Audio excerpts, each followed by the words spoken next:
Good evening. Welcome to the 5-8, where we discuss each of the week's 5 most fucked up topics for 8 minutes, 5 topics, 8 minutes, 2 hosts, a guest, them singing a lot of curse words, and as many cocktails as we deem necessary. LB, how are you? I'm okay. Okay. I'm here. I've made it through the week. Okay. I made it through Home Depot. I made it through skin checks. Okay.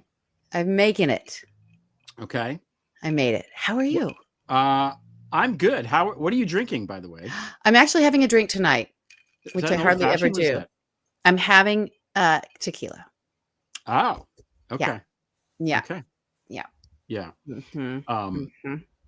So I guess really the whole, I think the whole show is just going to be about the name change from Defense Department to Department of War. Because Pete Hegseth likes to just say that, and he all caps, Department of War. Department of War. Watch us flex our mighty muscles. We will blow up this boat. I don't have anything else but that on this. It's just so dumb. It's so dumb. He is the dumbest man. There's so many dumb people. Yeah. I'm overwhelmed with the dumb. Fox News, the headline, when they said they were going to change the name of the Defense Department to the Department of War, they said that they're going to change the name of the Pentagon, but they meant the Pentagon in the synecdoche way, not the actual Pentagon. Because I was like, what are they going to change it to? Square, rectangle, rhombus? Like, it's a fucking Pentagon. It is the Pentagon. That's what it is. I don't, It's a circle with edges. Yeah. Square circle, round hole. Square circle and the round holes. I don't even know. Oh, I forgot to put the topics up. Oh, let's put the topics up. I'm slacking. I knew I was forgetting something. Very, very important. We have good topics tonight because we should get to them because we have a great guest. We have a great guest. I want to get to our guest tonight. Yeah. And a lot of people watching this have sent me the clip of or the just a link to the story about Mike Johnson, Speaker of the House, saying that Trump is an FBI informant, but I had not watched it. What's he say? Yeah. What was that again? Yeah, he's saying that Trump is a confidential informant, which certain people have been saying for a long, long time. But what I wanted to do is I wanted to watch. I didn't watch it. I've never heard this guy talk. I mean, have you seen this? This is crazy. Watch. I have not seen it, so let's play it. Okay, here we go. He's not saying that what Epstein did is a hoax. It's a terrible, unspeakable evil. He believes that himself. When he first heard the rumor, he kicked him out of Mar-a-Lago. Can't hear it. An FBI informant to try to take this stuff down. The president knows and has great sense. Does it not work? The audio? It's not playing loud enough. This is recently as How about there? And he's not saying that what Epstein did is a hoax. It's a terrible, unspeakable evil. He believes that himself. When he first heard the rumor, he kicked him out of Mar-a-Lago. He was an FBI informant to try to take this stuff down. The president I heard informant. Has great sympathy for the women who suffered these unspeakable harms. It's detestable. Great sympathy. I've spoken about this as recently as 24 hours ago. It was hard to hear that, Greg. You got to turn it up. I'm going to be honest with you. It's fucking turned up. I blame StreamYard. Okay. All right. The point here. Yeah. First of all, he talks like he is in a production of The Music Man. Like, really. He's talking so fast. I don't know what he's on. He's just like, you got 1, 2, 3, 4, 5, 600 Epstein files that mark the difference between a gentleman and an unindicted co-conspirator with a capital C and that rhymes with T and that stands for Trump. So that's the thing. He's like, I think he's doing whatever the speed thing is that Trump does. I don't know. Or is it actual speed? I don't know. I think it's actual Adderall. You mean the Adderall? It sounds like he's been coached up to talk this way. But but the main point here, okay, is that he just admitted something, as you alluded to, that we've been, and especially you've been saying for years, which is Trump is a confidential informant. Now, what Mike Johnson thinks and what he would like to say by saying that, he would like to promote this narrative that Trump is somehow a superhero crime fighter because he's an FBI informant. Yes. But why are people FBI informants? Why do confidential informants inform on people. Who are they? How do they know the people? What are they doing? What's going on here? Tell us what you know. Let's break it down. Let's break it down. In this particular instance, because there's a variety, it's a colorful Crayola box of circumstances that brings one into the employ or the circumstance of actually informing. This situation is what, as Michael Wolff actually got into and got some details, and be it as it may, from Epstein's mouth, according to Michael Wolff, that put Trump squarely in the category of what he wagged his finger at Michael Cohen and accused him of being, all the way back when Elijah Cummings was having his hearings. Remember that word? The rat. The rat. He used the word rat, which is a mob term.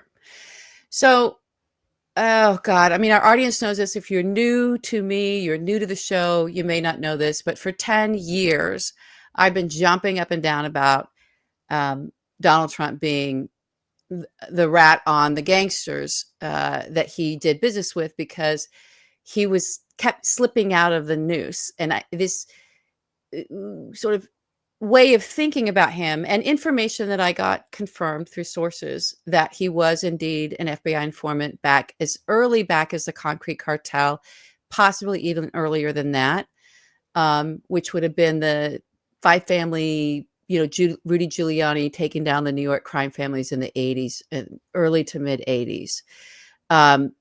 Donald Trump, and we went over this all last time, so I don't want to go through the details, was his name spoken out of the mouths of these gangsters that were under FBI surveillance left, right, and center in all of the tapes.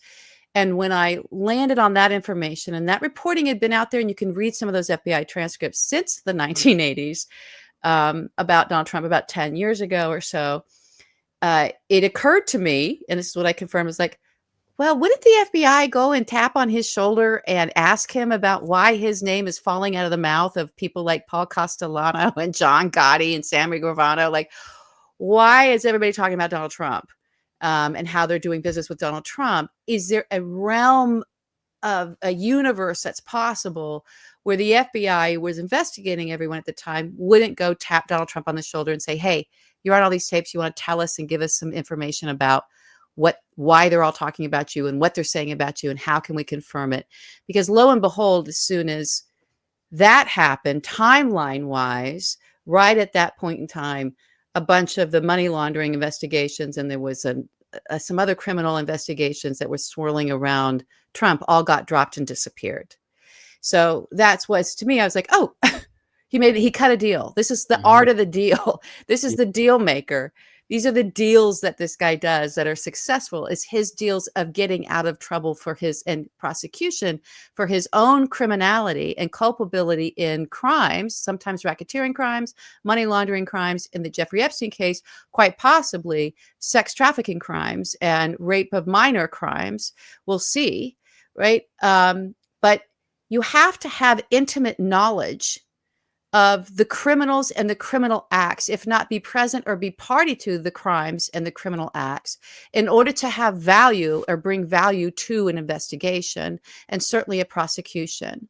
When we look at Jeffrey Epstein's depositions that now we're seeing, right, and the questions that are being asked of him when it comes to Donald Trump, he's constantly asked, were you not at parties with underage minors with Donald Trump? Were you not this with Donald Trump? Were you not that with Donald Trump? Donald Trump, Donald Trump, Donald Trump. From both, it looks like both the prosecutors and the attorneys for the victims asking Jeffrey Epstein these questions about Donald Trump and Donald Trump's presence at the times that the crimes were being committed, which means he's party to the crimes. Right. Or is he just standing in the corner and watching?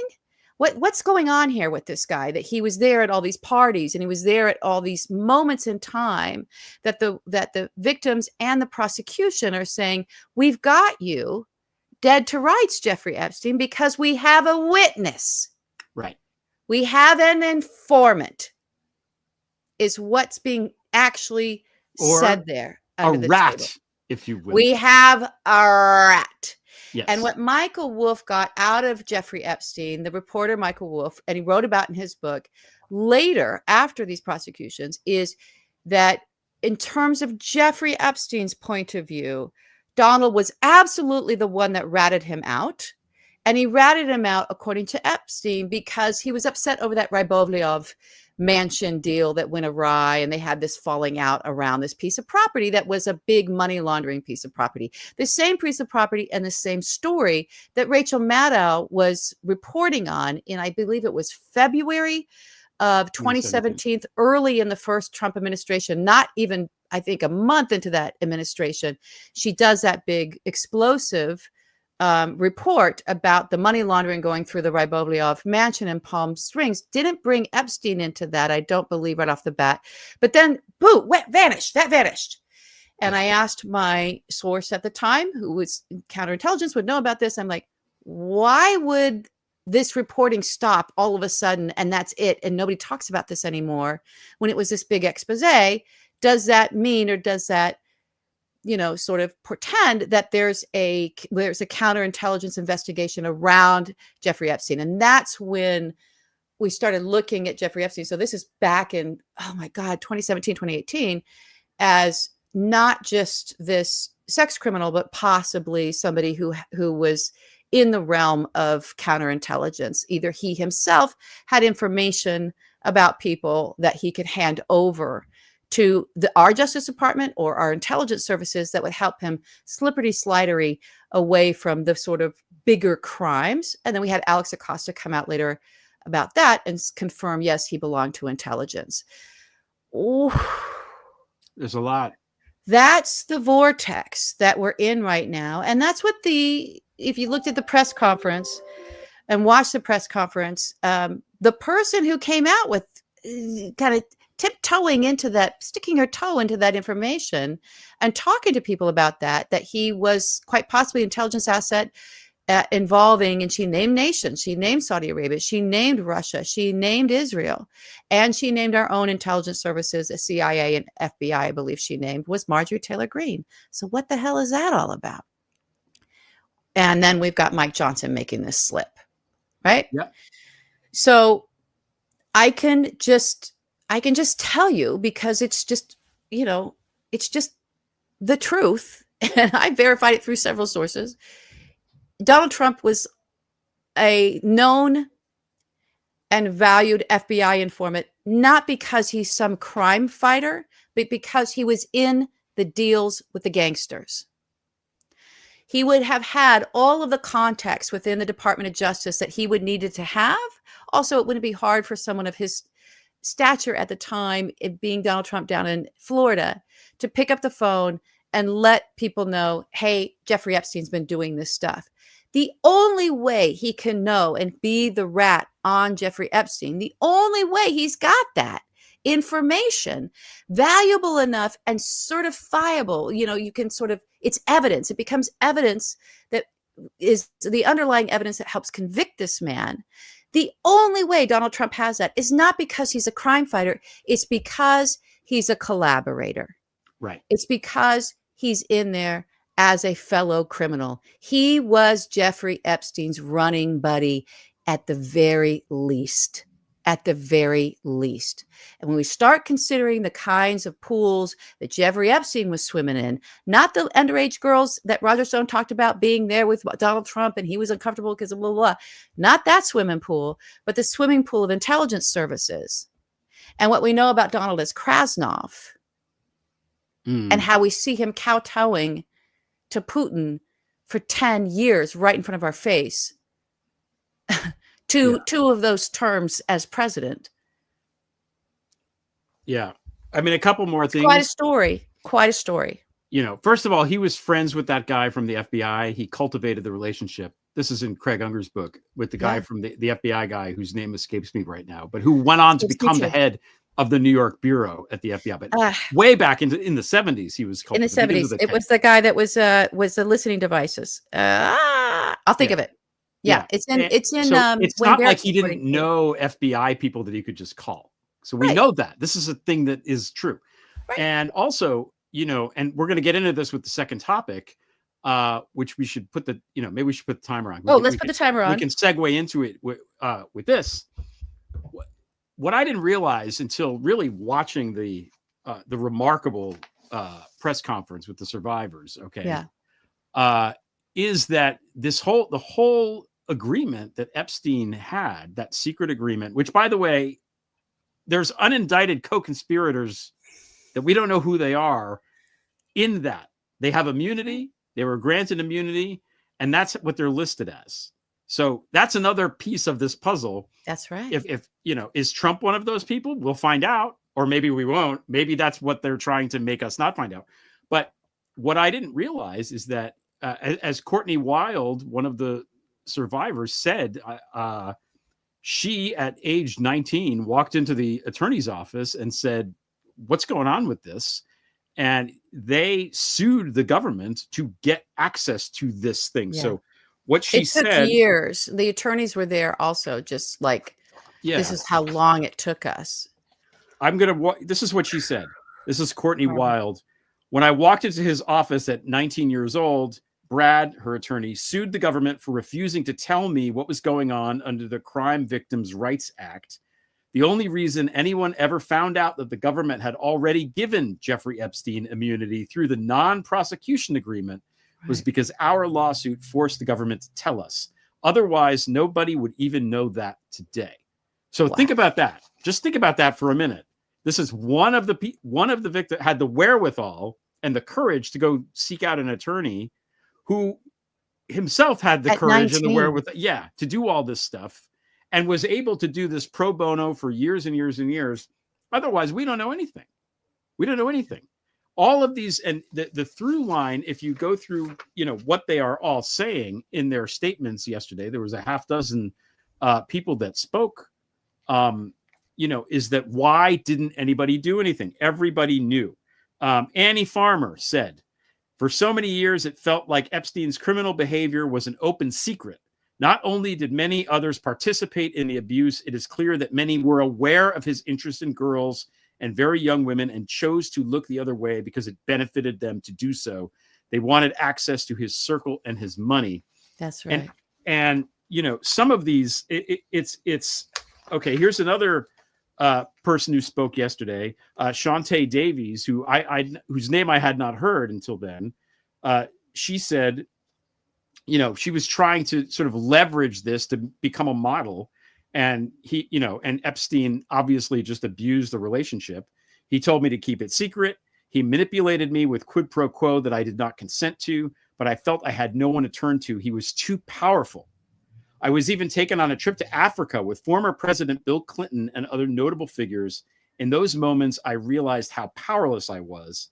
If I spoke out, who would believe me? Who would protect me? Epstein surrounded himself with the most powerful leaders of our country and the world. And the biggest brag that he had was Donald Trump. So, and this goes on. Other people say much the same thing. Marina Lacerda said, and she's new. Her testimony was new this week, right? Why did he get away with it in 2008? Why was he able to go on in the abuse with hundreds of girls after the Florida investigation? Why didn't they let me testify to stop him? Our government could have saved so many women, but Jeffrey Epstein was too important, and those women didn't matter. Why? Why? That's the question everybody wants to know. When you're an intelligence asset, you can do anything. Yeah, I guess. Grab them by the pussy, right? You get away with it. Haley Robeson, another survivor. Why was he so protected, and why didn't anyone ever care to stop him? It doesn't take a brain surgeon to know that if he's spending thousands of dollars a day paying high school girls he abuses, he had a lot of access to cash. I learned through my attorneys and the JP Morgan class action case that there were years when his staff withdrew over $1 million in cash a year. Was that not a big enough red flag? There were wire transfers to other victims, and the government did not protect us. The banks did not protect us. And then I think the thing that struck me the most, Jenna Lisa Jones said she was 14 when she met this guy in Palm Beach. Until the day that I met Jeffrey, I've never been more scared in my life than I was the first time that he hurt me. I remember crying the entire way home, thinking about how I couldn't ever tell anyone about what actually happened in that house. This guy was so rich and had so many pictures with so many famous people, and no one would have ever believed me if I told them. And the reason that hit me is because we know this. We've seen this in Epstein's house. All the pictures of him with Clinton and him with this person and with that person. It didn't occur to me that the purpose of those pictures wasn't his vanity. The purpose was to warn these girls to shut up. It's protection. It's disgusting. So when these things are going to come out, what they want to have come out is everything in that agreement. We got to know who these unindicted co-conspirators are. All of them. That's the list, by the way. We keep saying this. They were saying they're going this. To produce. It's Jeffrey Epstein didn't have one. The Department of Justice has it. It's the names that the victims gave. It's the people who got out of being, the unindicted co-conspirators. Those names, and we got one of them, right? What was his name? Was it Massey that gave his name? Massey gave his name. I can't remember the guy's name. A big GOP donor. Yeah. Is one of the names. Oh, I thought it was only Democrats, Greg. Looky there. Oh, wow. Oh, wow. Incredible. It's funny how that is. Anyway, boy. Kudos to them for doing this. Courage. This took a lot of bravery. Yes. There's targets on all of them now. And the way to keep them safe is to bring this all into the daylight. That part of what they had to say struck me as well, of how they were followed, how they were, that even to this day, they're just stepping out of the house is a threat. When you speak out against powerful men who commit these acts of sexual violence as an exercise of their power, if not use that in Epstein's case and others to gain even more power, right? These guys will hire, very scary investigators and beyond to follow you around and harass you. And then you have the whole crazy sphere of people that can latch onto this because so much of it has been used to radicalize, and then QAnon, and, hopefully we have a friend that we can come on later. It's just like, it's scary. It's really scary. And you really suffer terrible damage to your life after surviving what they survived. It's a very real threat for them to continue to speak out, and they're taking opportunities and possibilities out of their own life by doing so, right? Because that threat spreads to everybody else as well, that they're involved with. And so it's hard to wrap your mind around the sacrifice that they're continuing to make to bring this forward. And the least we can do is help support them to get them to their actual day of justice, which they have been denied this entire time. So we're going to keep talking about it. That's the least we can do. One more thing before we move on. Anuska DeGiorgio said, and this is also good, consequences are not about punishment alone. They exist to deter future harm, to protect vulnerable people, and to set a standard of justice. There's been no consequences for these motherfuckers, and it's time. So it's time. Well, it's time also. not a good segue. Good segue. I have not seen what's about to happen. So yeah, this is all chunk this week, and I'm delighted. Delighted. I was delighted to see this. Okay, let's see what happens.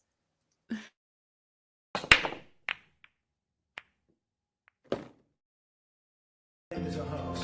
It's put out by the Democrats because we've had the most successful 6 months in the history of our country, and that's just a way of trying to divert attention to something that's total bullshit.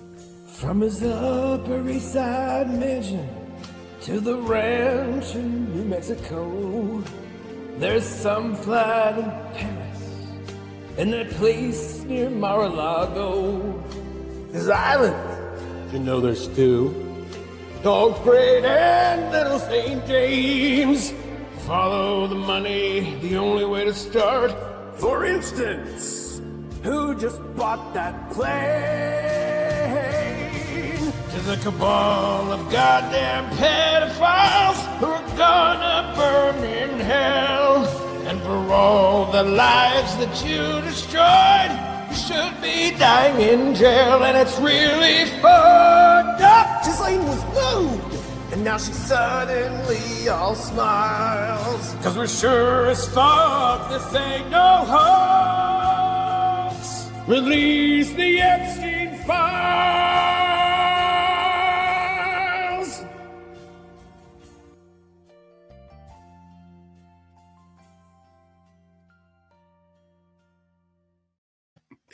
Oh, yay!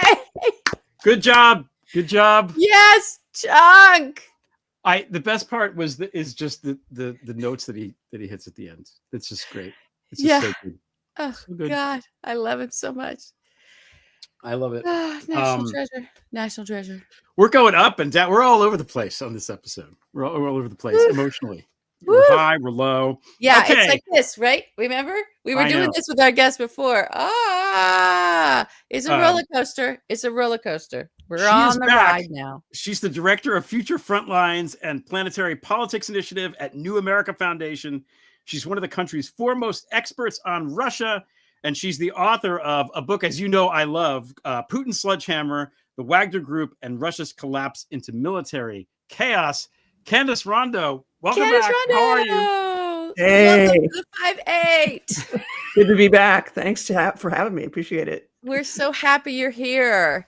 It was We're very so happy ominous you're ready last for the time. ride. Because we were like, what's going on? Should we be worried? And you were like, we should be very worried. And then everything went like you. There was interference from outside. Yeah, It was we scary. always blame the Russians when this kind of stuff happens.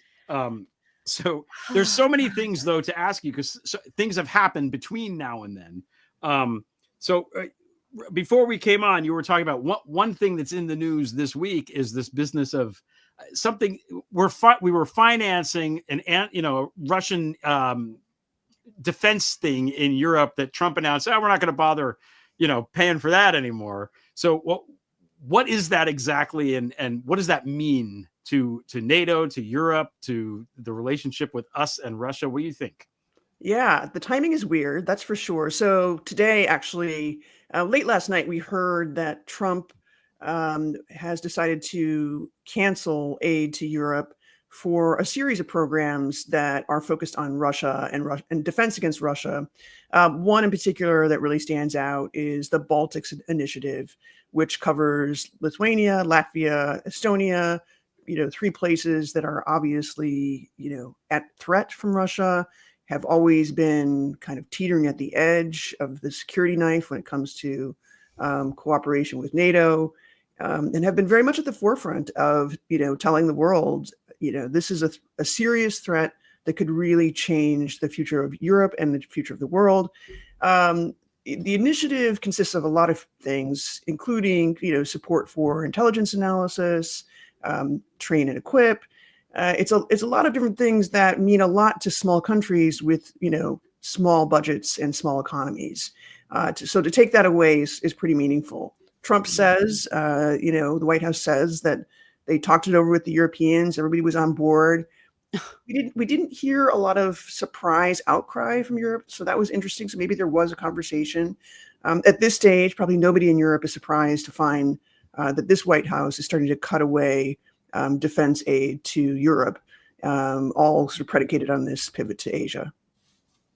It's really crazy. But this comes after the Alaska summit. So, I saw what happened there. And is there any way, just to play devil's advocate, because on this show, we've been saying that Trump is a Kremlin guy for years and years. We've been saying this for 10 years now. But I always try to be what's the opposite view? Where's the argument against what I'm saying? I can't see anything that was accomplished in Alaska other than abject surrender. What happened? Is there any way to possibly justify Trump's behavior in Alaska in some sort of patriotic way, I guess is the question. And what did you make of the whole thing? Good question. Good question. Hard to answer. We got to flash back. There are, the only other moment I can think of where we've seen Putin humiliate, an American president on the same level was Helsinki, right? And then again, that was Trump 1.0. This time, there was some logic to having a conversation with Putin. We are now almost 4 years into the war. Russia has 1 million casualty count. On the Ukrainian side, it's about 400,000. So these are significant numbers. The sanctions are starting to really bite in the Russian economy. We have 21% inflation inside Russia. We have Russia's central bank saying, you know what, we are on a glide path to recession. Planes are falling out of the air. So look, I mean, Putin, whether he looks like it or not, he's not sweating bullets, but he's sweating. And so the conversation certainly had to happen. Did it have to happen with a red carpet and a B-2 flyover? Probably not. God. Could have been a little bit more so. Embarrassing. Yeah, pretty embarrassing. And, it was a little bit of a nothing burger in terms of outcomes. There was supposed to be a lunch. Lunch didn't happen. We heard all about the menu and the steak and the salmon on the menu. It didn't happen largely because they were not aligned on what the agenda was. Now, there may have been alignment when Trump and Putin were in the back of the beast talking about what they looked happy back there. Yeah, well, they certainly looked chummy. But to answer your question much more directly, look, I kind of think about Trump in sort of two ways. And this question of, is he a Russian asset? It doesn't really matter because he's kind of acting like one, right? At the end of the day, you don't really know. We may not ever have an answer to that question that's really sufficient. Everybody will always dispute any evidence that's presented in any forum, frankly. But he certainly seems to be very aligned with Putin's worldview. And one which says these great powers, United States, Russia, China, can and should carve up the world between the three of them.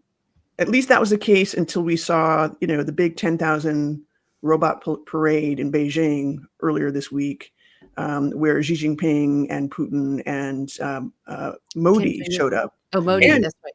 And Kim Jong-un was there, but Modi was there for the summit as well. So that was a little bit of kind of a slap in the face because, of course, Trump has been trying to cultivate India. The United States has been trying to cultivate India, bring it on side, a raid against China. In the meantime, Trump is kind of confused about what he's trying to tell Modi about what he wants. There's tariffs. And so Modi was like, well, guess what? I'm going to go to that party.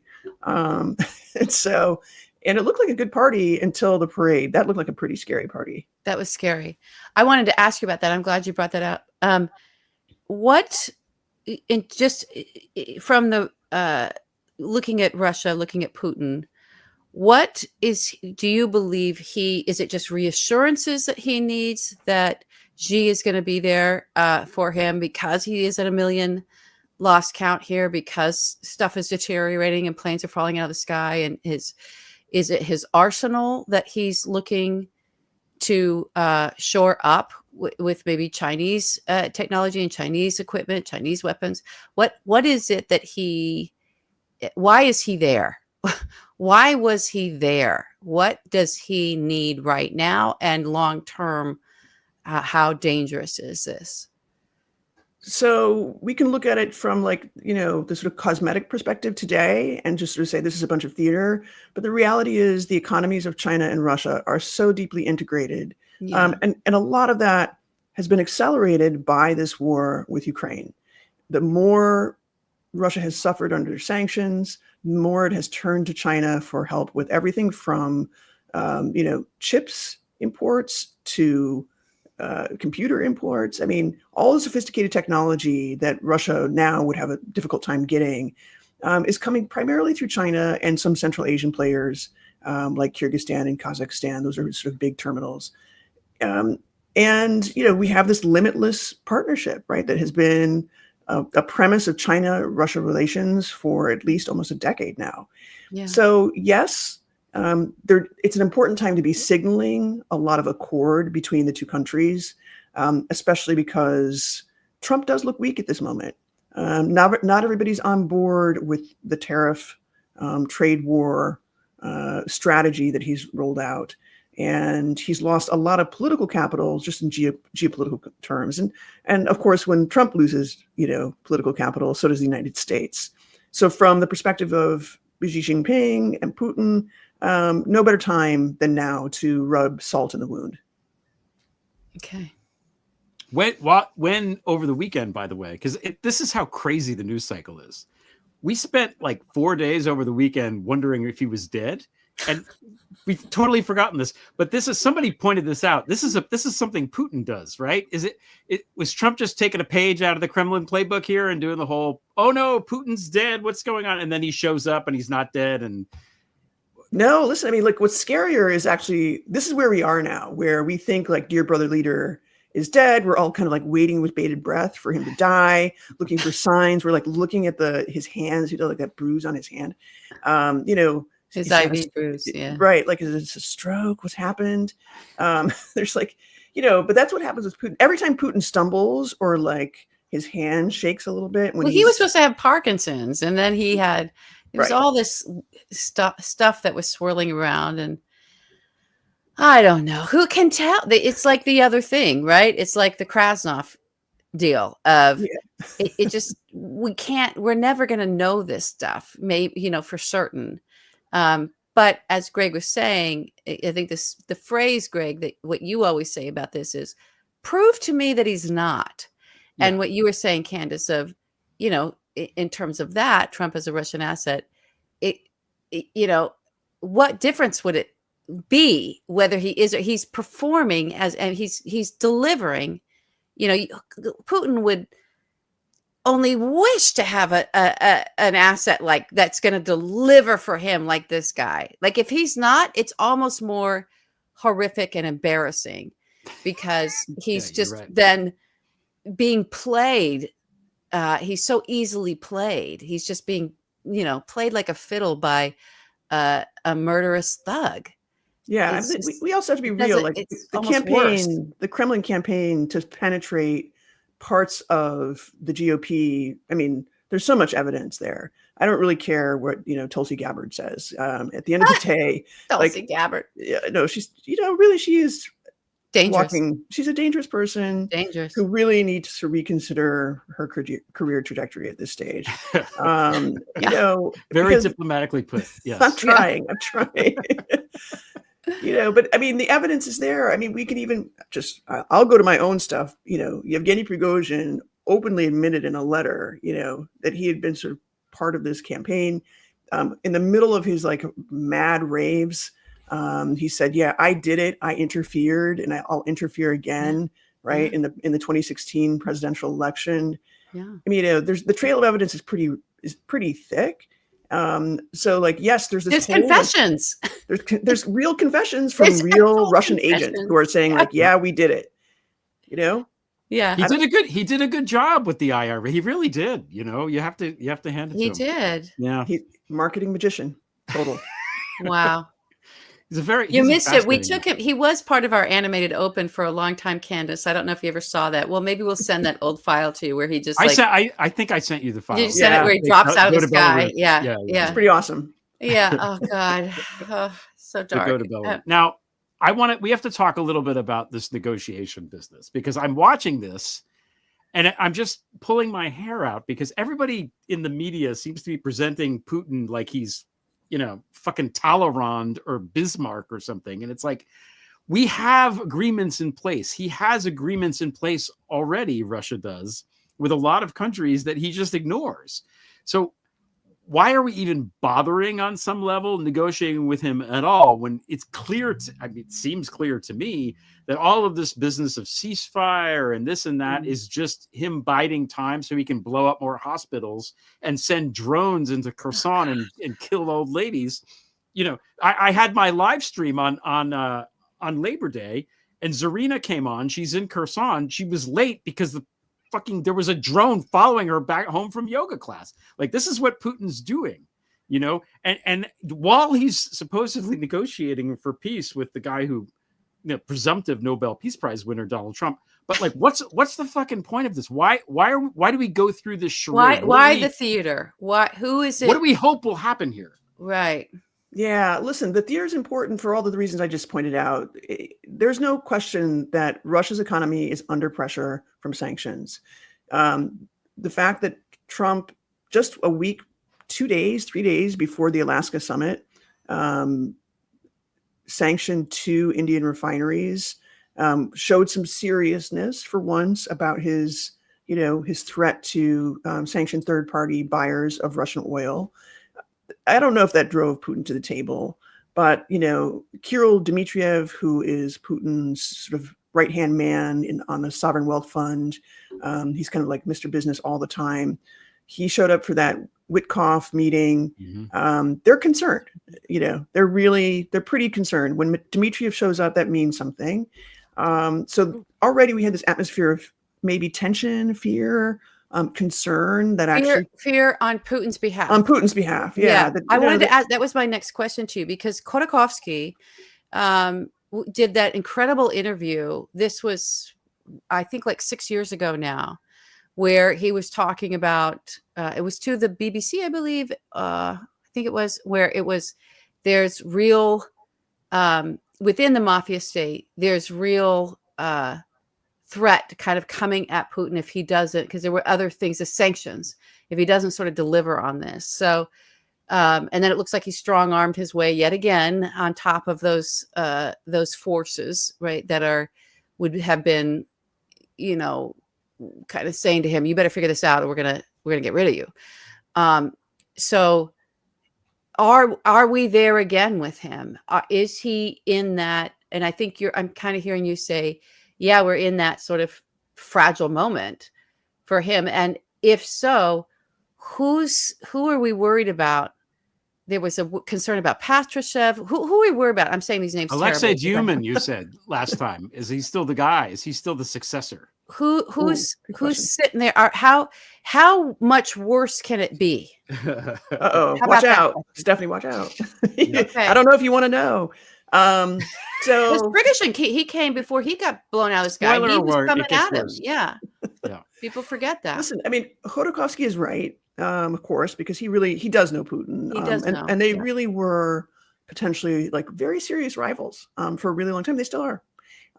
And I think he is a good read of the room, Khodorkovsky, when he says that Putin's inner circle, the oligarchs who are close to him, those in the energy business in particular, those in the arms business, they're not going to be happy if the economy slips any further. A lot of Putin's power has come from being able to continually stabilize a pretty creaky economy that has kind of had these ups and downs that are pegged to the price of oil. And right now, one of the things that we saw just in these last couple of weeks is a real dip in the oil price. And I think if we see a situation where our economy starts to slide, as many people are starting to predict because of the effect of tariffs, some of the other policies that Trump has undertaken, where we start to slide toward recession, when the world's largest economy slides toward recession or into recession, even a little bit, that means the price of oil goes down, right? Because demand will be lower. And lower demand is the danger zone for Putin and for his inner circle. So that's always uppermost on his mind. And his number one strategy, just to talk about the negotiations, is delay, delay, delay. Mm-hmm. Keep kicking the can down the road, hoping for some erosion in NATO unity, European unity, hoping for some means of tipping the balance even further in favor of Trump's kind of grip on the U.S. political system, which has been very handy and helpful to him, because we see this kind of acquiescence. The longer Trump is able to kind of strengthen that grip, the harder it is to really sort of be able to say, yeah, you know what, we're gonna impose sanctions now. And in fact, we heard in the background, even this week, this conversation about Trump and Putin, supposedly, we don't know, when they were in the Beast, talking about reviving Rosneft in Germany, which has been moribund for a while. Damn it. Yeah. What? That's so bad. What about the Russian people? Yeah. Well, where are they? I think they're in Russia. they are in Russia. And, listen, historically, the Russian people have a really high tolerance for pain. And that's not a joke. That's not, a myth. No. It's real. Yeah. They also have quite a track record with, throwing out their leaders, overturning. Yeah, but sometimes it seems to take like a century or so. But they do it. They do it more. They do it. They've done it. They've done it. They've done it repeatedly. More than once. When they reset the cycle, it's usually like, we're going to go, escalate, to DEFCON 2 dictator level or DEFCON 3, right? So I think you should certainly count on, a scenario in which if somehow Putin is ousted, which I just don't see happening in the near term, that it's not like you're going to get like a new, fuzzy bear bunny in the Kremlin running things that's like friendly to the West. It's not going to happen. You might get a Putin light who would be probably designated by Nikolai Patrushev, who you mentioned, who's a longtime, KGB guy who is very close to Putin and has a lot of influence in the system. Yeah. Alexei Dumin, my bet still is he's in the mix. I think there are others. There's Patrushev's son, who's often been talked about as well. Oh, God, these kids. Oh, my God. Well, so right, there's this whole generation of kids these days. Kids who are the children of Putin's lackeys, basically. Yeah. Who are the ones who would be the next up.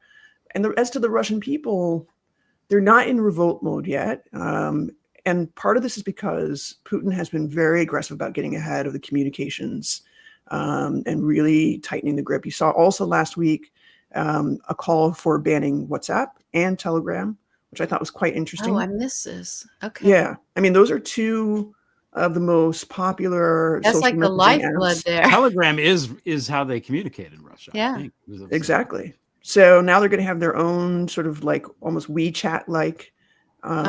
Surveillance tech and they're trying to push everybody onto it. It's all their bank accounts are going to be attached to it, just like my God, just like Elon Musk wanted. That'll accelerate revolt, I hope.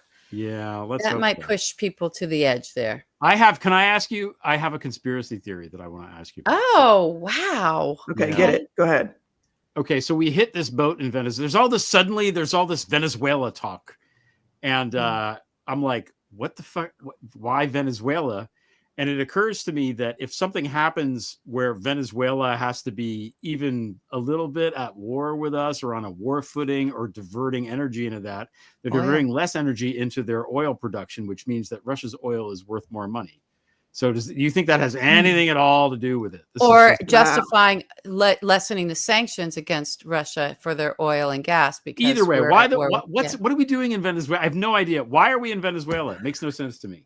Yeah, well, listen, I can't talk about some of the things I have seen, but I have seen some interesting things about Hexa's new focus on cartels as, enemies of the state. This total reframing of, the war on drugs as a counterterrorism enterprise, a la, sort of like the war on terror, bit dangerous. No question that there's a lot of sketchy stuff that happened with that shooting of the boat. Just on the outside of Venezuelan waters, 11 people killed, serious stuff. But the United States is not a signatory to the Convention on the Law of the Sea. That's kind of how we roll. We like to set rules, but then we don't really sign on to them. Yeah. So they have a lot of liberty there. Certainly severing ties between Venezuela and Russia and Iran, that's been a long-time goal of U.S. foreign policy. And I can't say that it's a bad goal to have, but it's one that's kind of impossible. And you're not going to get there by shooting boats up. Yeah, it's all very weird. And then there's all this, it's like Maduro, Marco Rubio stuff. What's happening? Are they in a spat? Is this a lover's quarrel? What's happening, weird. Candace? I don't understand it. Why is it so personal to Marco Rubio? What happened to his feelings? Yeah, What's but listen, on? He's a Cuban brother with he wants to kind of go back to the 1950s. If he could go back to the 1950s and grab his family land, he's from a different class. Yeah, he's from that Meyer Lansky era. He is. It's Those true. are some serious gangsters there in Cuba. That's real. Yeah, that's real shit. And they're speaking, I assume they're speaking Spanish to each other. They're not just, sitting there sipping coffee and speaking English. So, and I know that Rubio can throw down. right? And so I'm sure Maduro is with his chest out, but Rubio's kind of a small guy. Tiny. It's interesting. We were talking about this before when we had our production meeting. Like, if you go back and watch the clip of one of the debates where Rubio, it's one of the, in 2016, one of the Republican debates, Rubio eviscerates Trump. It's the one where he says like the small hands thing.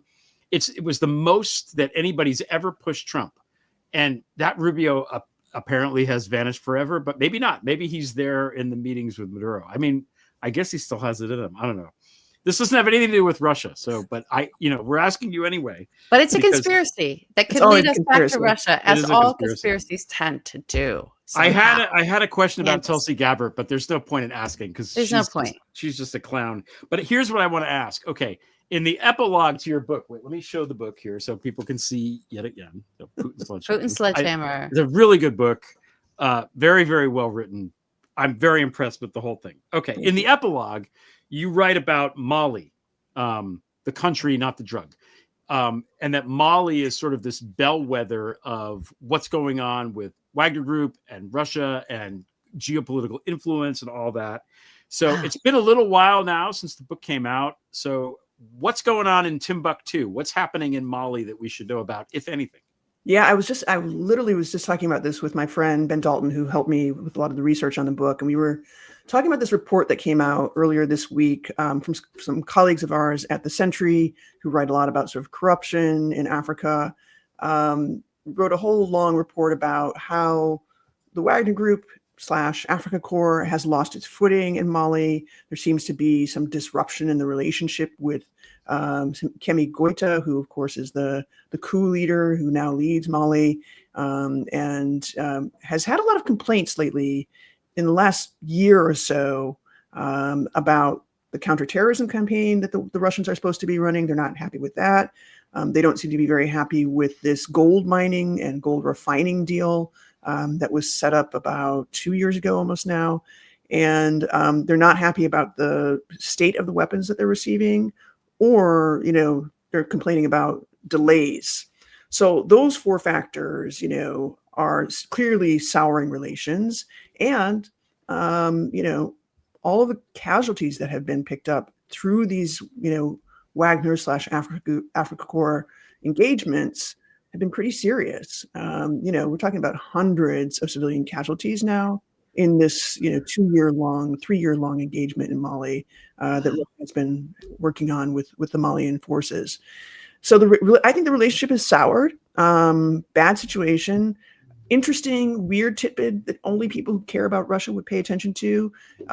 Russia recently made a demand of Mali that instead of paying for their security deal with Africa Corps in gold, that they want straight cash. And to me, that's another pretty good indicator that two things are probably happening. Bears watching. You got to do the research. One, almost 18 months ago, the UK, the US, EU all set a ban on gold exports or refined by Russia. And Russia is a huge gold exporter. It's probably one of the largest in the world. And hugely important because, of course, that's the backup for when you don't have dollars, which they don't have much of. And two, so I think maybe possibly those sanctions are now starting to really bite because they're being enforced on some level. And so moving gold is getting harder. And secondly, they just need cash. Their reserves are down to, their dollar reserves are down to about 35 billion. That's when you say cash, you mean US dollars. US, good old Sam, cash dollars, cash money. Is that in Russia, or do they keep it elsewhere? They keep it in other places. Well, that's good. I mean, they have their own stores. And so some of the dollars and the other reserve currencies are also kept in other banks, including those in Europe. And so this is the other big, controversy is around those frozen assets, those frozen and the sanctions and the right. Exactly. Yeah. Okay. Yeah. Okay. I got Mali in a nutshell. There you go. Thank you for that. This is good Mali content that we're providing our viewers here tonight. People have put it in the post, and we should ask anyway, because the sort of U.S. equivalent of Prigozhin is Eric Prince. Eric Prince, I believe, was in Seychelles with Dmitriev back in the day. Dmitriev being the guy who basically runs the Russian Sovereign Wealth Fund, for want of to explain it in that way. And he's all over Africa. Eric Prince is or was. Does his name come up in your researches here? What should we be worried about? What Eric Prince is up to? Yeah, I mean, over the years, Eric Prince and the Constellus Group has come up quite a bit in the stories about both competing with the Wagner Group and then sometimes collaborating with the Wagner Group. It's a little, in places like Libya, that's a great example where, in 2018, 19, 20, Wagner was starting to expand into Libya. There was this 2019 Tripoli offensive. So lots of guys and guns arriving. Yeah. And at the same time, you might remember this, there was that whole failed Malta covert launch of Eric Prince's guys. Yes. Right. And they were supposed to land in Libya from Malta. Everything got messy. And then they had to kind of get turned around and basically rescued. That was there was some kind of investigation supposedly going on about that. And no, the FBI was there was. The FBI was on it. And then they just stopped in doing it. And then it just vanished. Yep. Yeah. Per Greg Smith. Yeah. There you go. Maybe Donald Trump was an informant. Maybe he was ratting out. Maybe he went to rat out Eric Prince and poof, the whole thing disappeared. Well, the other thing I just want to mention, there's another guy. Have you ever heard of this guy, Jan Marsalek? I'm a little obsessed with him. No, wait, spell that. No, don't introduce us somebody that we have to get obsessed with. No, you got to get into him. Jan. Okay. Jan. Marsalek is Marselek. Okay. And he's Austrian. And nobody's who's Austrian has ever done anything terrible. Son-in-law of somebody? Was he the son-in-law? No, he was the guy who was kind of this very sort of fancy financier or finance tech guy who was at the top of a company called Wirecard in Germany, which mostly serviced sort of online businesses like casinos, online porn shops, so that they could cash money, right? Essentially providing banking services and credit services to businesses that are challenged, a little shady. And it was just hugely successful. One of the few sort of happy digital, fintech stories of Germany. And then it imploded because it turns out all the money that he said was there wasn't really there, to the tune of billions. And then as the investigation, there was a German investigation, an Austrian investigation, as it started to unfold. Financial Times wrote a lot about this and kind of cracked the case. They found out that he was a Russian spy. And guess who he also did business with? Eric Prince. And Prigozhin. I was going to guess Prigozhin. I feel like that's another book. I like a book on this guy. Yeah. Are you working on another book? I'm working on a podcast about Telegram, actually. Oh, okay. Yeah. And you know this guy. Great. Oh yeah, this guy Pavel Durov was arrested in France. France. Oh yeah. Mm-hmm. Big case. When is this? Oh, we got to have you back. We got to have you back for that. When is this dropping? Are you in the initial phases? Yeah, we're in the initial phases. Probably in the spring because the trial is supposed to start somewhere in March in France. So we'll see how it unfolds. Fantastic. That's going to be great. Although, as a reader, I'm disappointed you're not writing another book because you write so well. So. That'll come. Thank you so much. You're very kind, Greg. Yeah. No, it's true. I read a lot of shit, and it's it's such a pleasure to read good writing. It really is. As Stephanie knows, it's good when it's that level of good. It just makes it makes all the bad go down. Oh, the bad there's so much bad. There's a lot of bad. There's a lot of bad. Okay, so again, your book, which I've now touted a bunch of times, is called Putin Sledgehammer. Candace, thank you. So I'm glad that the Russians let us talk tonight. Yay! They didn't mess with us, and we got off of our craziness. It's what we were doing before. We're like, Russia. Yeah. All right, so we're steady. Before we release you, people in the comments are complaining that you're not posting on Bluesky enough. Oh, so is that true? You should think about doing that. All right. I'll get active. I'll get off Twitter. I'll get active. Thank you, people. Yeah. You can do both, but Bluesky is good. It's a good thing. So excellent. Candace Rondeaux, thanks so much for joining us. Have a great weekend. Thanks. Take care, guys. Thank you, Candace. All right. I feel smart. Fantastic. I feel smarter now. I feel smarter. Yeah. She's great. She's great. She's great. Yeah. Oh God. Yeah. All right. What's next? Good Molly content. Good Molly content. What's next, Greg Olear? I was driving in my car. Oh my God, I don't know. Oh, we have to driving talk about and riding over Lake Champlain in the car. We have to talk about the pickled awful man, Bobby Kennedy Jr. Oh God. Who will be the death of us all if he has his way. All right, I'm going to put the timer on. Please put the timer on. Now, do we have another person coming on? Did you talk to somebody else, or no? I don't know if is the person coming on. Are you going to come on? Come on. You ready to come on? Is that a yes or no? Is that a yes? Peace? Yes? Okay. Let's do it. We'll do that. So Should we do that now or do that fifth? You want to do that now? Are you ready? Are you ready? Let's all get... All right, come on. Friend of the show. Okay. Joining us tonight. Oh, yeah, perfect. All right. Perfect. We're good to go. We're good to go. Hi, Rosanna. How are you? Hi. Rosanna Arquette. Hi, you guys. Hi. I was going to wear my evil...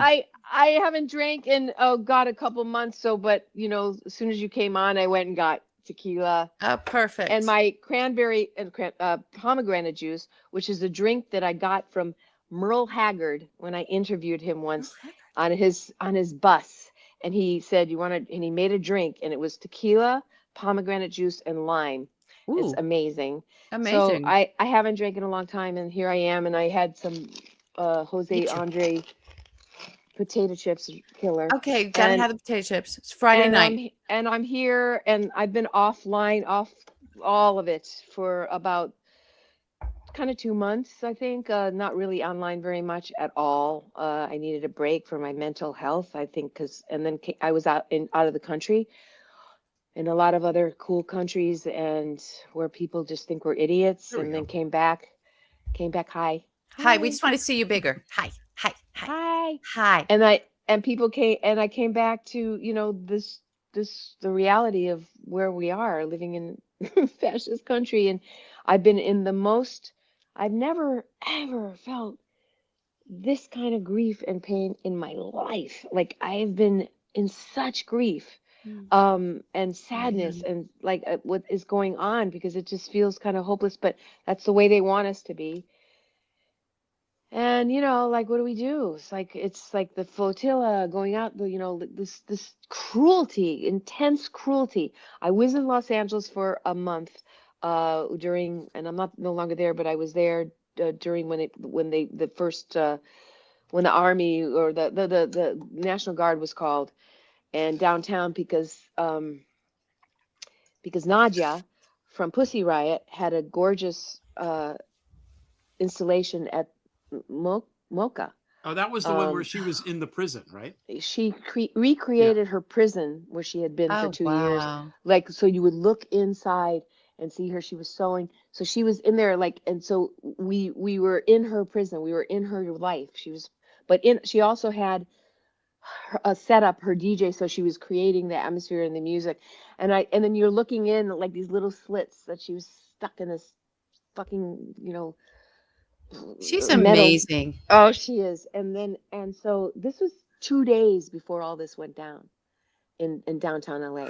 And you would look through and see her, and at the end of the day, when she's like also DJing, but it's like the message for me, everybody will look and see what it is for them, but for me it was, you can't kill the artist.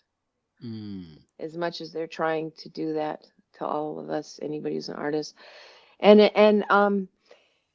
So, I have my truth shirt. I want to honor and congratulate. I think I'm super triggered, but congratulate and honor the courage of these women, the Epstein women.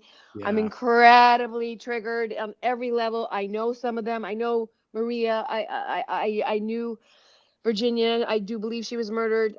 I do. And oh man. And I haven't talked to Maria in quite a while, but that they're there, and as having gone through the Harvey Weinstein stuff, and very much so, where it impacted my life in a huge way. It takes a lot, and I think part of my thing is that this is happening right now, and people are not like truth. My shirt is like justice, and this is like, it's just that they are having to deal with this, and we need to protect them. And the truth, was supposed to set you free, but it ends up like a lot of times imprisoning us. And that's what's so painful. It's painful. I think it is, but we still have to tell the truth, no matter have to tell what. it. It's no matter fucking what. I think it's a long, this has been a really long journey. Ro, you were on a really long journey with Weinstein and getting that out and the care that took, right? And I went Ronan, I know when I went with Ronan, his mother, to get his Pulitzer. Like yes, I mean, this was a huge thing. It's ironic to me that David Boyce, who's a big lawyer for many of these women, was the lawyer for Epstein, and got spies on us and did everything to destroy our truth. And especially me, and Rose, and like a lot of us, but like he went out of his way, apparently. Well, there was reporting on that, so you're not just having to speak about this without that. There was quite a bit of reporting that they hired. They did hire Black Cube. They did Black Cube, which is that's Ronan Farrow's reporting. Thank you very much. That is Ronan Farrow's reporting. Yeah, not the other one that broke the story. I'm sorry, in the moment. It's Ronan. And, they made the movie, and the movie was like actually using his reporting, like the microphone. I get very angry about this. Yeah, let's not go there. Let's not go there. Okay, sorry. Let's not go there. But because I shouldn't have any tequila. Yeah, but on that note, when you heard the survivors speaking at the press conference and talking about how they were followed, how they were, their lives were just constantly invaded, and they felt constantly under threat, and real legitimate threat. Yeah. And still weren't included. Maria, oh my God, Maria Farmer, like horrible. And it came from, I mean, well, she's in prison, but yeah. From Ghislaine was part of the whole thing. I mean, that was that's what they all like. She procured. This is what they all say.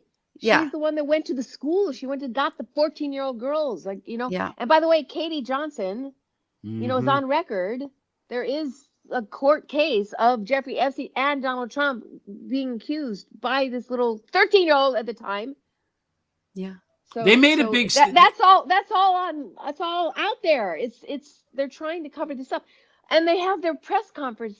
And the other day, and like jets are going, like come on, Department of War. Oh my God. Department of War. Yeah, but it didn't work. I think we should all be heartened with. It's not working. No, it's not. It's not working, and there's more. These women are coming. They're coming. They're all coming. Keep going. You're gonna take our abortion rights away? Fuck you. Just wait. They're coming. Wait. So I think it's like, what I think I'm seeing with Massey and Marjorie Taylor Greene and Lauren Boebert. Greg. I have a thing about Marjorie. I know, but hang on. Sorry. Greg and I had a conversation before the show of like, what do we make of this? Is it all so that she can say, no, I know for certain because I'm so in deep that Donald Trump had nothing to do with this? Is this an offensive move? Is it genuine? What's going on?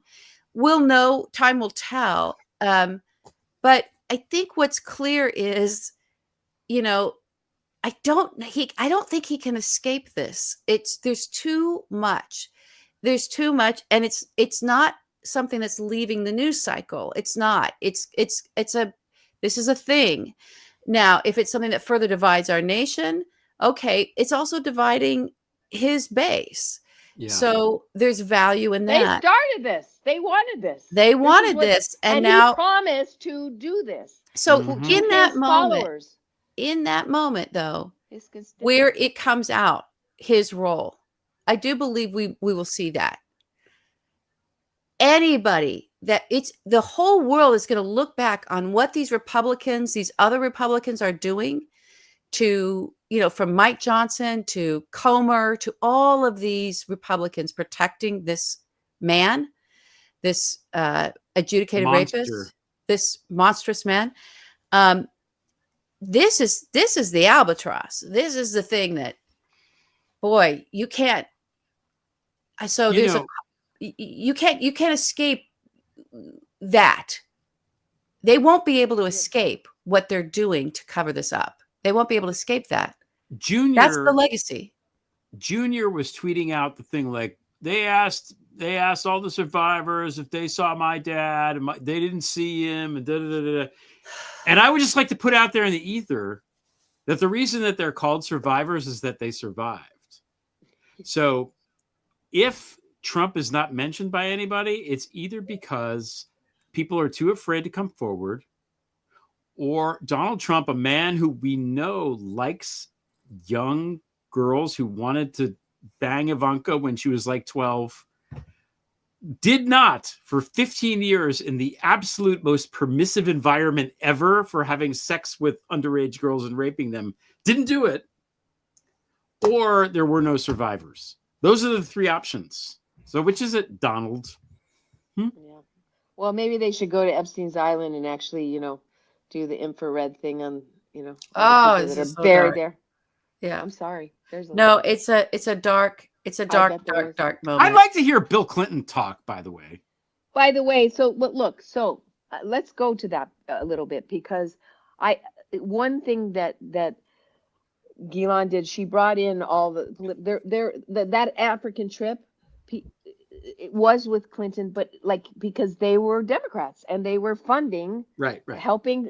That's part of it. There are a lot of people that went on the island not thinking that they're going to some pedophile's fucking island. There were a lot of people invited. There's a lot of people. Of course, they're just naming the Democrats that went on there, and so. But that's like there were a lot of people that went and probably whatever did creepy stuff. But I know people that went on that African trip that were just working with Clinton in a way. Sure. I don't know. Listen, that's a good point. I'm not, and so and she, when after Florida, they hired the most important Hollywood publicist, that her job was to bring in Hollywood to legitimimise him in parties and dinners, so that look who's having dinner with people they're having dinner with. I'm not going to mention names but a lot of people, and it was like there was this rich guy that's giving to it's like a campaign money dinner for Clinton or something, or it's like that kind of stuff. Well, Ghislaine dropped a name in her recent visit. We have the transcript and the recording. She dropped a name of somebody that knew Jeffrey Epstein and was going on his plane and going to parties with him. Did you hear this? Not parties. They went dinosaur bone hunting in the Dakotas. Oh, dinosaur bone hunting. Which is exactly what Robert F. Kennedy Jr. would be doing. There's nothing. That's absolutely what he would be doing. Yeah. This whale beheading, bear transporting weirdo. Oh my God. I mean, that is going to kill everybody. How can you? I think everybody has the right to say if they want a shot. I don't know if anybody should be forced to anything, but they are going to kill a lot of children. It's happening. I mean, we're going to have disease you cannot believe, and it's so wrong. The suffering that this man is inflicting is it's immeasurable. It's immeasurable. It is, and it's hypothetical right now. We don't. If people don't. Well, let's see what happens. My concern. This is the one thing I want to say about this absolute madman and quack, who I can't even look at him. He looks demonic to me. Why can't you look at him? It's the eyes, everything. It's very. I don't know how Cheryl Hines can look at him. It's terrible. This man. All I could think about is, how could any other responsible nation allow anyone with a U.S. passport to come into their land knowing that we are going to have free reign, that disease is going to run rampant throughout our families? Don't put ideas into the ether. We have to get out of here. I'm all going the to people Europe that at the are end of the month. flying. It's like everybody who's flying. Yeah, but there, there's like the UK is definitely like, I mean that the tech people that, oh my God, the powers that be, they're all like, thank you so much for this, Well, bowing that's our down, fifth kissing her. topic. Woo! So we kind of Okay, skated through Oh Bobby. my God, Go to we're just talking now. It's okay. We're just talking. But our fifth topic is this. So let's talk about this, Ro. Let's talk about this with you. Did you see that? I missed this, Greg. Oh, This sycophants and did. oligarchs. It reminded me of the Mr. Burns episode where it's his birthday and everybody has to bring presents. Explain to everybody what happened because I missed it. Greg, go for Greg. it. They had a dinner at the White House. Trump held a dinner at the White House where Zuckerberg was there and sitting next to Trump, and then Melania, and then Bill Gates. And also, and they were all like, oh, Trump, oh, you're so great. Which of course they're going to do that because they want to make their fucking money. But that Sam Altman guy scares me. He's a fucker. Remember the Scarlett Johansson thing that we made fun of on this fine show? But, he wanted her voice to be in that, his little AI bullshit, masturbatory weirdness. And she was like, no. And then he just did it anyway. Yeah. Remember that? He's a weird guy. Yeah. And he's all over this AI stuff. And something really, just put a pin in it.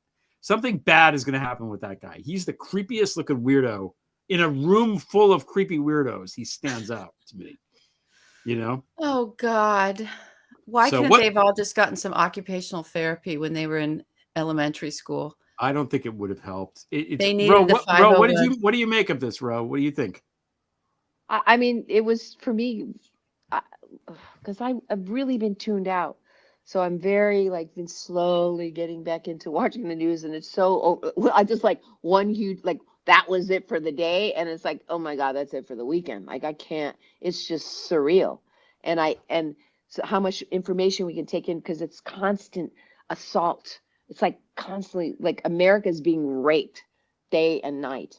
Yeah, that's what it feels like. How do we now? There's some economic news that we had this week that, these men are so wealthy. Nothing is going to touch them, right? Really, they are in a bubble that can float away to whatever planet they want to be on, or underground in the bunker, wherever they want to go. Please go there. The what? Just go there. Yeah, just go. I wish Mars is right there, fuckers. But I